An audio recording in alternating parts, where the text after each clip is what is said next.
लागता धैले बाबेला भवाला बरम यही से भैले बाड़ू गुचिया हो गरम लागता धैले बाबेला भवाला बरम यही से भैले बाड़ू गुचिया हो गरम बैठा बिछौले बानी बोरी पर लेके भाभूता पूरा देहिया पदर आज जंतर बान्हाला गोरी ढोड़ी पर आज जंतर बान्हाला गोरी ढोड़ी पर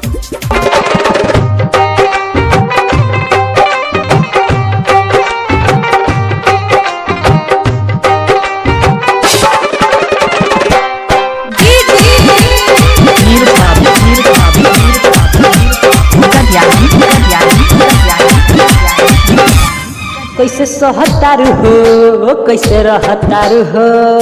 बाबे कहिया से धैले नहीं कहतारू हो जैसे हम कहतानी वैसे वैसे कर ध्यान लगाला नहीं तनी को तू डर हाथ धरे दया पनूरी पर लेके भाभूत पूरा देहिया पदर जंतर बान्हाला गोरी ढोड़ी पर लेके भाभूत पूरा देहिया पदर जंतर बान्हाला गोरी ढोड़ी पर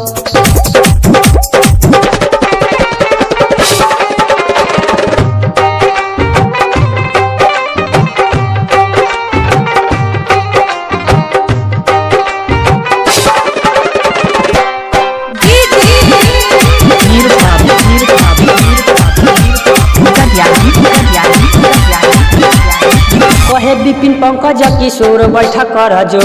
मन हो जाई हलुक हम लगौले बानी जो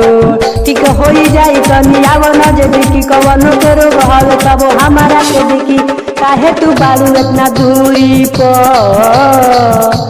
लेके भाभूत पूरा देहिया पदर जंतर बान्हाला गोरी ढोड़ी को